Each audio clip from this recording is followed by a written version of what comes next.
Dernier témoignage, donc, Charles Moscovix, qui va nous rejoindre, cofondateur de Eneo, dont on a beaucoup parlé déjà. 10 minutes de présentation, s'il vous plaît.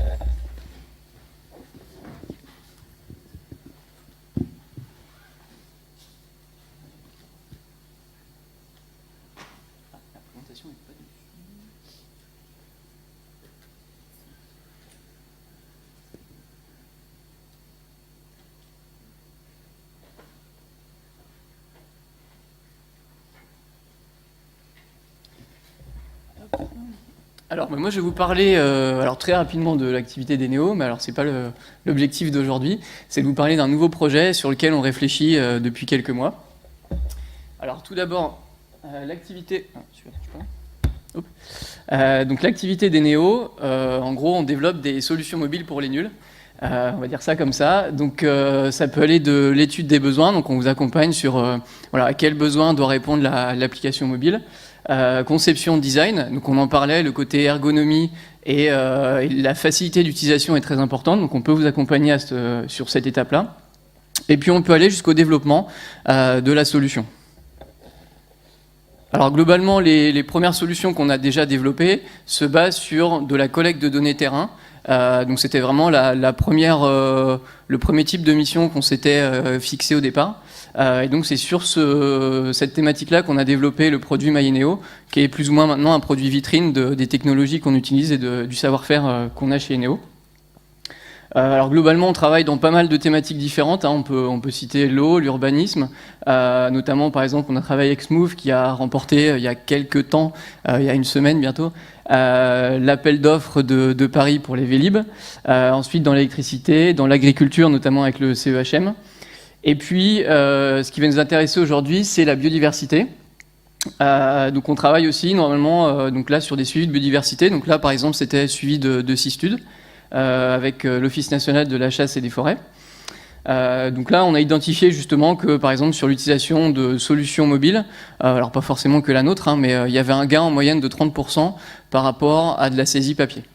Voilà, donc là, c'était pour vous brosser très rapidement un tableau de l'activité d'Eneo. Et puis maintenant, je vais complètement partir dans la biodiversité sur un autre type d'outil. Donc, je vais vous présenter le projet BiodiveGo. Donc, c'est un projet qu'on a mené depuis maintenant 9 mois, sur lequel on a été financé notamment par le ministère de l'Environnement. Donc, qui est en fait une chasse au trésor nature, donc en utilisant pour pousser à observer la biodiversité qui nous entoure. Alors, a priori, comme ça, vous allez me dire, c'est quoi le rapport avec l'activité de Eneo, mais j'y viendrai un petit peu plus tard. Donc concrètement, le concept du jeu, c'est vous, en tant que personne qui aimait bien faire des randos, se balader ou sortir en famille pour faire un pique-nique, vous avez envie d'observer un petit peu plus ce qui vous entoure, d'en apprendre un peu plus. Donc là, l'idée, contrairement à des applications encyclopédiques, on est obligé de chercher la plante qu'on est en train d'observer. Là, l'idée, c'est que c'est le jeu qui vous met au défi de trouver... Alors là, par exemple, c'est une mésange, ça pourrait être une pâquerette ou autre chose. Donc, si vous trouvez la pâquerette, vous la prenez en photo. Alors, hop, je ne sais plus si j'ai... Ouais. Vous la prenez en photo, et puis ensuite, on vous demande de répondre à 2-3 petites questions qui vous permettent aussi d'augmenter vos connaissances sur l'espèce que vous êtes en train d'observer. Ensuite, vous pouvez retrouver de l'information sur ces espèces. Et puis, vous pouvez progresser. Donc, il y a vraiment une notion de niveau où, au départ, on va vous demander d'observer effectivement une pâquerette.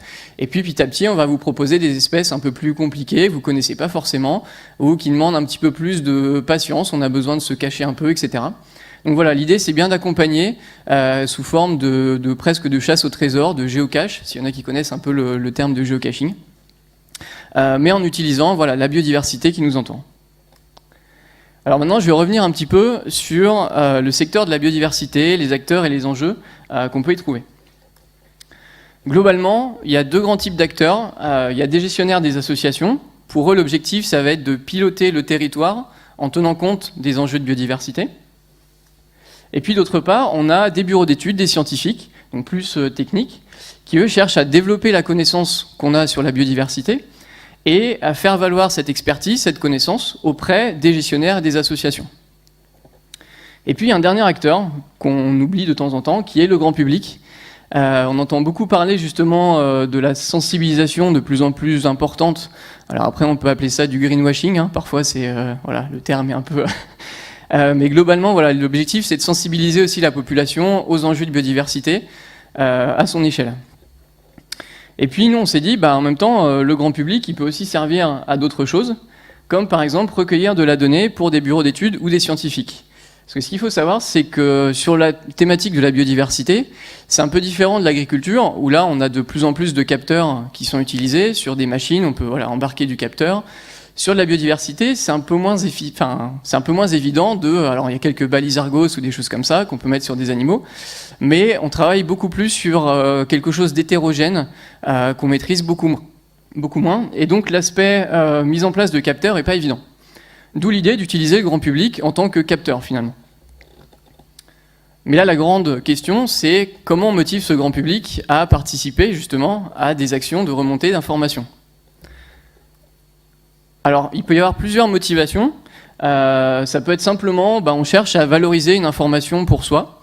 Alors, vous connaissez certainement PlanteNet, qui permet de prendre une photo, et puis ça nous donne une indication sur l'espèce possible qu'on peut avoir devant nous. Donc là, typiquement, ça me sert, moi, en tant que personne, pour savoir ce que j'observe. Et en même temps, l'observation que je fais va être utilisée par des scientifiques pour améliorer la connaissance. Ensuite, ça peut être plus généralement la science, le bien commun, le fait de vouloir vraiment mettre de sa personne et d'améliorer ce bien commun. Alors, typiquement, par exemple, Wikipédia, on n'est pas payé pour mettre des articles sur Wikipédia, etc. C'est simplement, on souhaite le faire, on souhaite partager cette connaissance. Et là, un autre programme dans la biodiversité qui s'appelle Speeple, c'est suivi photographique des insectes pollinisateurs, qui permet justement alors le but, c'est d'observer une espèce de plante dans un rayon de 2-3 mètres et de prendre une photo dès qu'il y a un insecte qui se pose sur cette plante. Alors ça, il faut le faire pendant 20 minutes, ensuite rentrer chez soi, décharger les photos, trier les photos, recadrer les photos, envoyer toutes les photos à l'organisme, et là, seulement après quelques temps, on peut avoir un retour sur vos photos ont bien été prises en compte.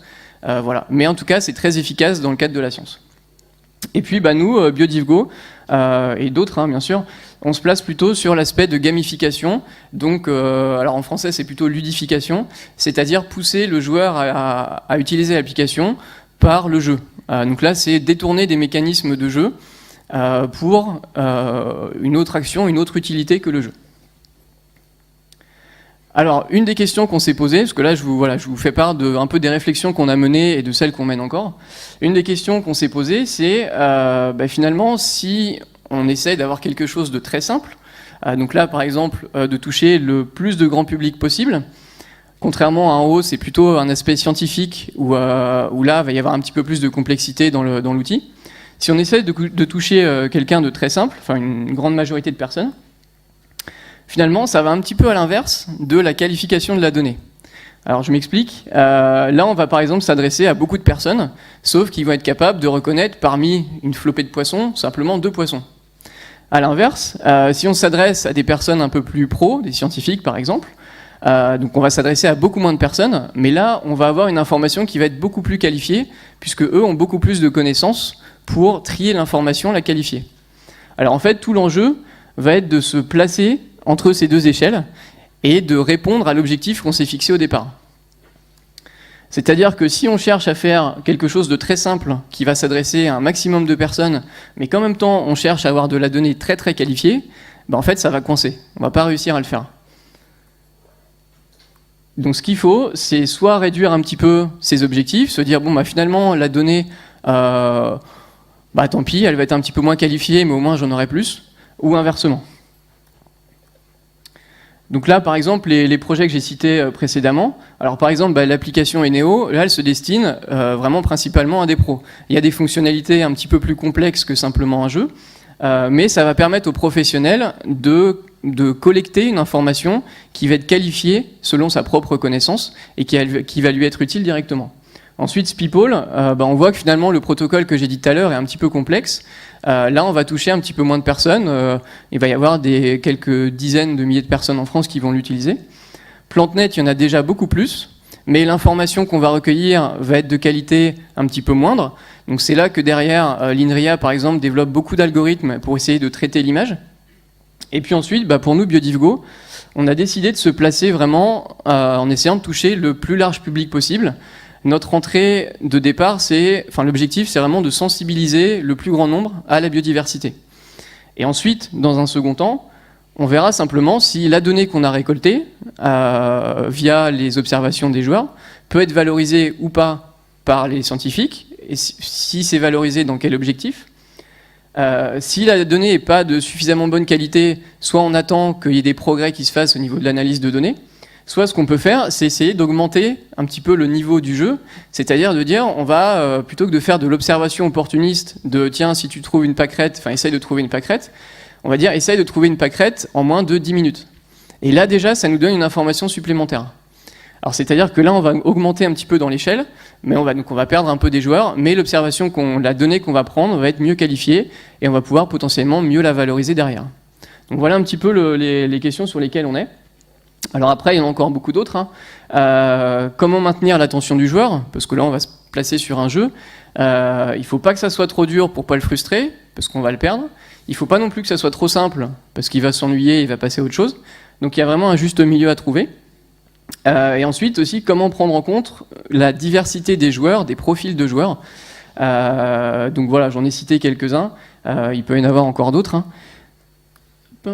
Et là, au niveau des démarches et du planning, donc pour valider un petit peu toutes ces notions de design, etc., on a fait une enquête auprès du grand public pour déjà connaître un petit peu mieux leurs attentions et est-ce qu'ils seraient prêts à utiliser ou pas des applications mobiles, des jeux dans un cadre de balade en nature. On a suivi ensuite des focus group pour valider l'interface utilisateur, donc pour comprendre si l'ergonomie était suffisamment simple, si on devait encore la simplifier, etc. On prévoit de faire des sites pilotes en mai-juin, de faire un lancement de l'offre en juin, et puis ensuite potentiellement de diversifier sur d'autres thématiques.